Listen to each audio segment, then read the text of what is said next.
This is Scott Becker with the Becker Private Equity and Business Podcast. We try each day to make sure we learn something, you learn something, we're entertained, and a lot more. One of the things we're going to talk about today, and it seems apropos, and I'll give a little bit of background to this. Just a couple weeks ago, I talked about how the Chicago Bears were back on the right track.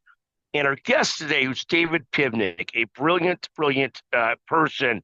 He happens to be a litigator, white-collar crimes, a lot of big false claim stuff for private equity-sponsored companies. But he's more than a lawyer. He's a brilliant person. And when I talked about my prediction that the Bears were on the right track, he somewhat laughed at me for talking about how when the Bears have a couple victories, we as Chicago fans think of it as a dynasty. Similarly, my Illinois football team was up 6-1 or 6-1, and now, of course, they've lost 2 games in a row, and their chance of getting to 8 to 10 wins seems to be falling quickly. Certainly, 10 is now out of the question. Likewise, in the prediction department, just a few days ago, the Iowa Des Moines Register came out with a surprise poll. Kamala Harris, Iowa, put that state in play. And quite frankly, all these prognosticators showed Harris a couple points ahead, 1 to 1.5 points ahead in the final polls. In all these situations, my prediction that the University of Illinois would get to 8 to 10 wins, that the Bears were on the road to victory, that Kamala Harris was a shoo-in, not a shoo-in, that's a vast overstatement, but that she was going to be really close to possibly win. These predictions were all wrong. It's so often either looking at longer-term litigation or looking at, diligence for a company or forecasting what a company will do that we try and get this right, not wrong. But it seems like I was wrong on the Bears and the Illini. The pollsters were wrong about Kamala Harris. So I don't think that many people thought the pollsters were that right to begin with either. You've got a whole country. If you're a Trump fan, you better not be gloating. If you're a Kamala fan, just breathe. It's going to be okay. But David, what advice is there on predictions and forecasting? And how do you think about these kinds of things? Because they're important in business. They're obviously important in politics. I mean, here Kamala raised like billions of dollars more than Trump. It still got, beat badly. But I predict the Bears would do better than they're doing. I love Caleb Williams. Quickly, that's come crashing down. How do you deal with predictions and thinking about things and forecasting in so many uncertainties? David, let me turn it over to you. Yeah, absolutely. Appreciate the opportunity to discuss, Scott. And that was quite a tee-up. It's not often, we get to tie the Bears, the Illini, and a presidential election into just the opening to a question. But the first comment right off the bat is, don't beat yourself up. The Bears have fooled better people than you, and it's not the end of the world. You'll be fooled again by them next year. On your actual question, though, predicting is hard, and it's why people make lots of mistakes, whether it's investing in the stock market, investing in businesses, or being optimistic about sports teams that are historically inept and likely will always be inept. I think the biggest thing to keep in mind or to try and be cognizant of when making predictions or when forecasting the future in any way is to try and keep a level head and keep emotions out of it. And so I think in the instance of sports teams where the fandom is inherently an emotional exercise, that's very challenging to do.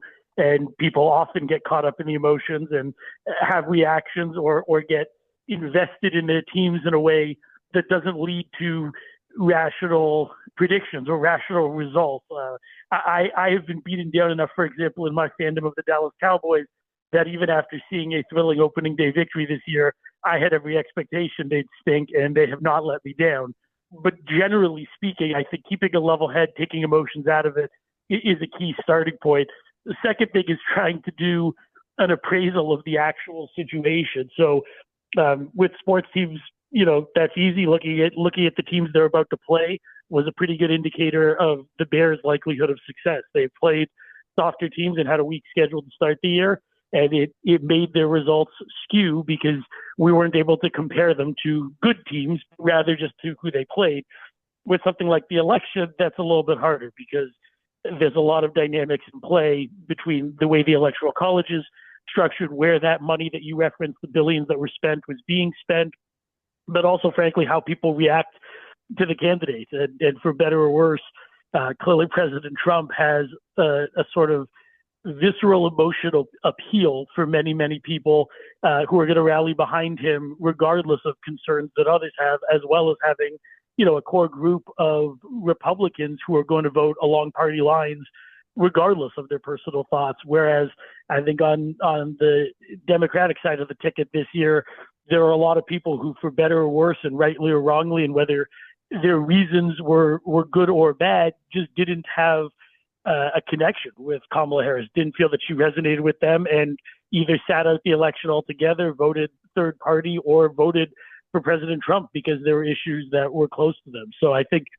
the short answer to your question is, when trying to make predictions, I think keeping emotions out of it, trying to keep a level head, and then trying to look at as many objective facts as you can gather to assess the situation and make a decision based on that is sort of the best that anyone can do in a given situation. But even then, oftentimes people are making decisions against imperfect or incomplete data and needing to do the best they can against the information available, which is not a perfect science. And let me ask you a follow-up question to that, because we're in an age where information is so readily available to all of us.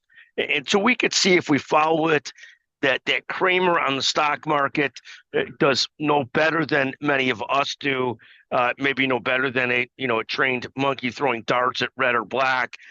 That the predictive polls, the constant polling it is hard for me, who's a little bit neurotic by nature. It is hard for me not to look at the 270 to win, the 538 every single day, if not multiple times a day. It's a great distraction from looking at the portfolio or other types of issues that are out there. But there's constant predictions on it, very few of which seem to be right. And the media tends to keep on drumming up the closeness of everything, because it certainly keeps people engaged in watching this stuff. You got this famous Alan Lichtman, of course, that gets trumped up. That's a bad term. He never misses, and he predicted Kamala would win. So you get that. You get this with Cramer. You get this with political predictors. You get this with the weather people. The weather people, of course, now that we all have iPhones or Androids, I don't mean to be offensive to the weather people. They tend to know more than we do. So what makes a weather person, a Cramer today, a CNN, a Fox, an MSNBC host, because they certainly have no better information than we have, or very little? Is it just their presentation skills? Because they certainly don't predict any better than we do. I look at the predictions from Goldman Sachs on what's going to happen with the market, and they laughingly say, "Oh, we were wrong again," which is cute unless they're actually your advisor. Then it's not so cute. But what makes these people advisors today, or influential on Cramer or the news or the weather person or Goldman, when we all have the same information? Is it just their spin and how they present themselves? What makes a predictor today when it seems like all the traditional predictors are so wrong? Yeah, I think there's a couple things. I mean, one, with the folks who are simply doing it on TV, I think your last comment about the presentation skills and how things are set forth, the demeanor, the bombastic nature, etc. I mean, that's clearly part of what Jim Cramer is selling, and part of his appeal is how he presents and that people find him entertaining.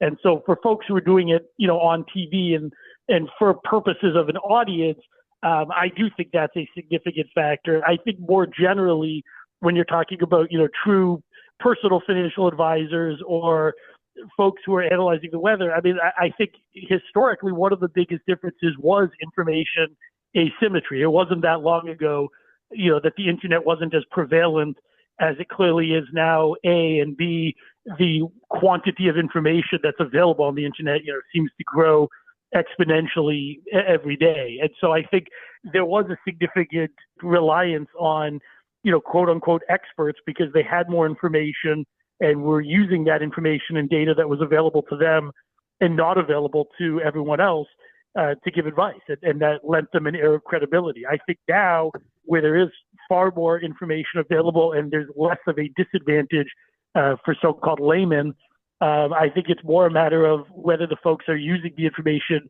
appropriately. So whether they have some level of training, expertise, and frankly, more than anything else, time to analyze the data, use it, and come up with informed opinions. Well, let me ask you a follow-up question on that. And the information asymmetry, and I love that phrase. And for people that don't know this, David is actually a brilliant person. He was valedictorian of his law school class. He's actually one of the brightest people I get to visit with. And just to make sure he doesn't get too out of line as I compliment him, he also is the perfect person for a radio or sort of podcast type of show in a lot of ways. What I was saying in all seriousness is this: back in the day, this information asymmetry ran wild. I mean, Stephen Cohn and his old hedge fund, famously took it on the chin because they did so much insider trading. It truly was information asymmetry. Talk about yesterday. I mean, the markets, the futures markets seem to be so far ahead of the predictions markets. The futures markets, the betting markets had this pretty right. You saw the futures rising 2 days ago and going through the roof yesterday morning, as they seem to know, as the smart money seems to be so much smarter than the smart pollsters. And talk to me about why is that the case, that the smart money, I mean, you were just saying the last couple of days how Kamala's numbers had strengthened. She was ahead of President Trump in at least 4 of the 7 swing states. And when it turned out, the money markets got to so much closer to right than the prediction markets. Any thoughts on that? Yeah, I mean, the shortest answer, and I think this has been in play in each of the last 3 presidential elections, and I think it's a Donald Trump effect more than anything else, is I think Donald Trump personally causes a significant margin of polling error, because I think there are a number of people who are going to go vote for President Trump when they're in the voting booth and there's no one looking over their shoulder, but when they're asked about it, are uncomfortable saying that out loud, which is, I think, kind of a fascinating phenomenon. But I think that caused a significant degree of polling error in 2016, and it's why people thought Hillary might win in a landslide, is because there were a lot of people that I think were strongly supporting President Trump, but weren't being vocal about it. And I think that remains in place today. And it doesn't take, a long look on Twitter or Instagram or TikTok or any other number of social media sites, to see a great number of people saying, if you voted for President Trump, I don't want to speak to you, or block me now, or whatever it might be. And I think that kind of visceral reaction that he engenders is one that creates a significant amount of noise in the polling, where people are maybe not answering as accurately as they might otherwise do so. And I think it's different, frankly, than the impact that other politicians have, where I think people have historically, at least for a long time in this country, voted along party lines. And I don't think that's been a terribly controversial thing, but it has been over the last few cycles. And so I think more than anything else, that's where the biggest disconnect comes in. David, let me ask you another question along these lines, and I've got another question. The first question is party lines. It seems like there was more splitting amongst party lines than usual. North Carolina is a great example. Democratic government candidate won a big margin, but President Trump also won by a big margin there. It seems like the voters are more willing to split tickets, think about things than they were some time ago. There were so many different issues coming at people. People seem to be moved a little bit away from single issue voting. What's your sense of that in terms of how aligned people are with parties versus candidates and thoughts or issues? What's your sense of that? Then I want to ask you another question about turnarounds, which I know we've talked about before, but I do want to know what it's going to take to turn around the Bears. Is it ultimately a coaching thing? They got to get a better coach.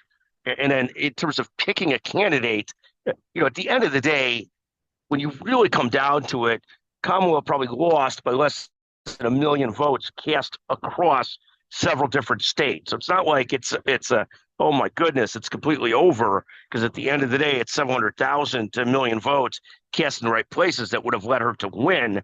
But talk first about split ticket voting, and then about turning around leadership. Do the Bears need a new coach? And how do the Democrats regroup from this? Because even though they lost the election, at the end of the day, it's not that far apart. And they sort of had a hand-picked candidate versus a primary-picked candidate, which doesn't sit well with a lot of people. So it seems like they're not that far off, even though they lost. But any sense here?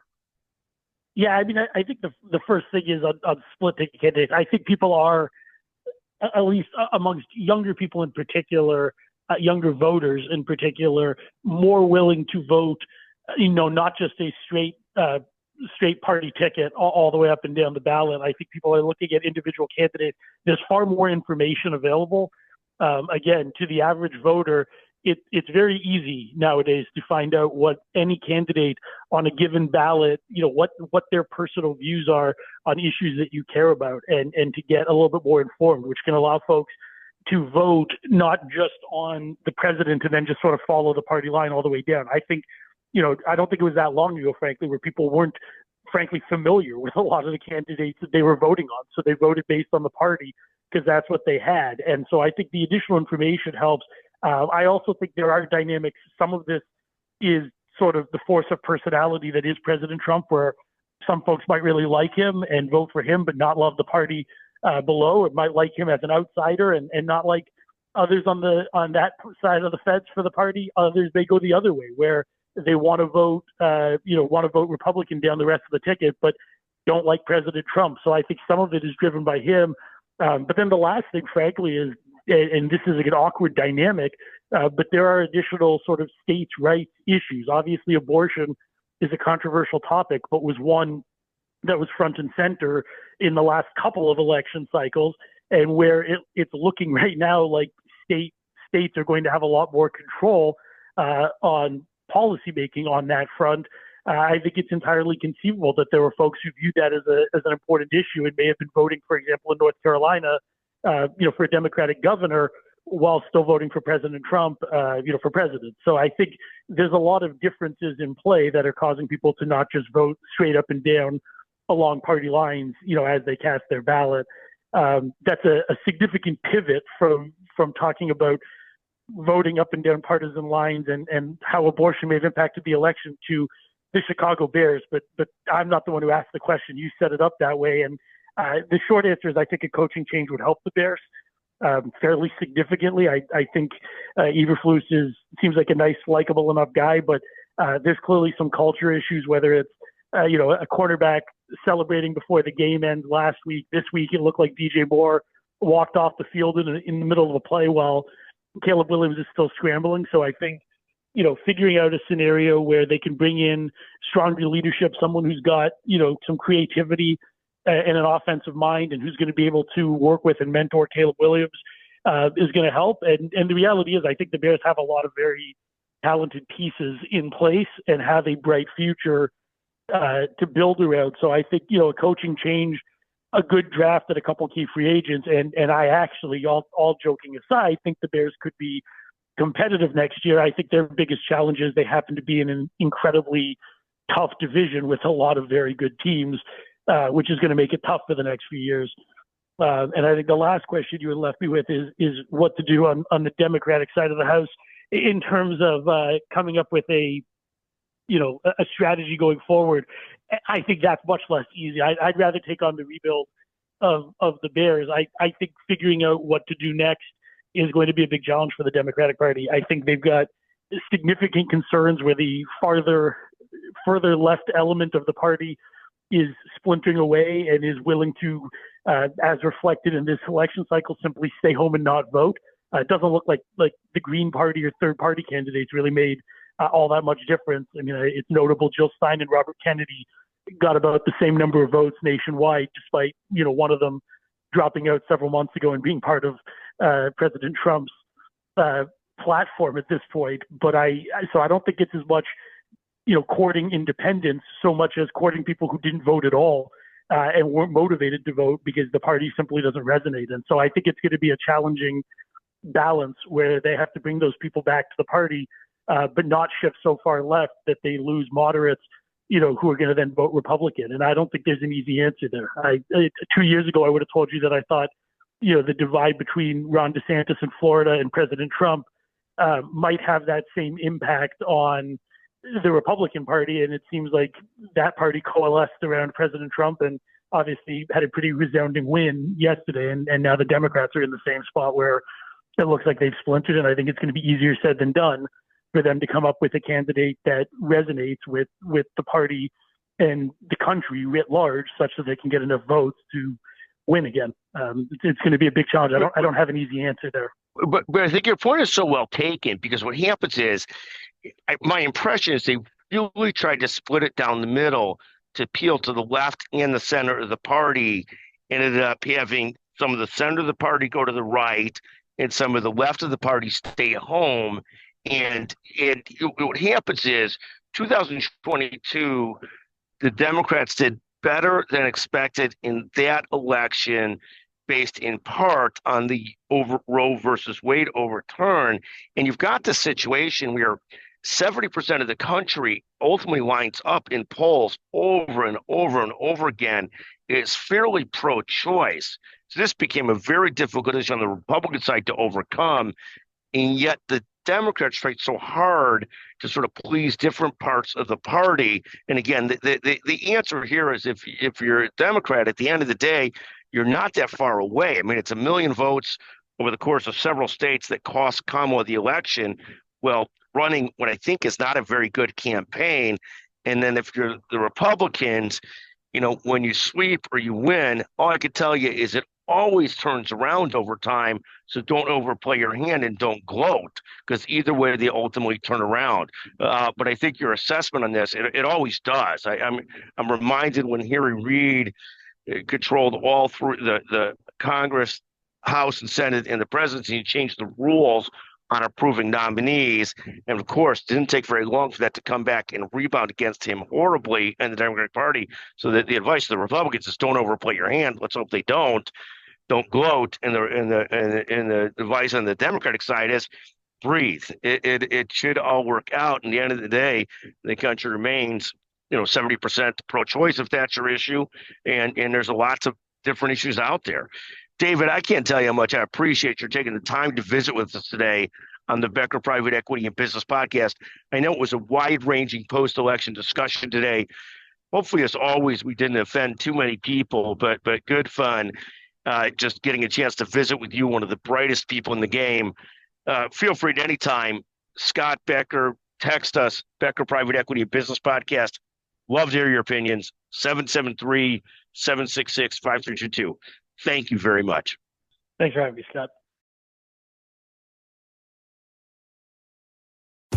PenFed Free Checking offers 0 fees and 0 balance requirements for 0 hassle. PenFed Access America Checking lets you earn money on your balance for dreams big and small. Choose the best account for you and start making the most of your money. Learn more at PenFed.org. Federally insured by NCUA. To receive any advertised product, you must become a member of PenFed Credit Union.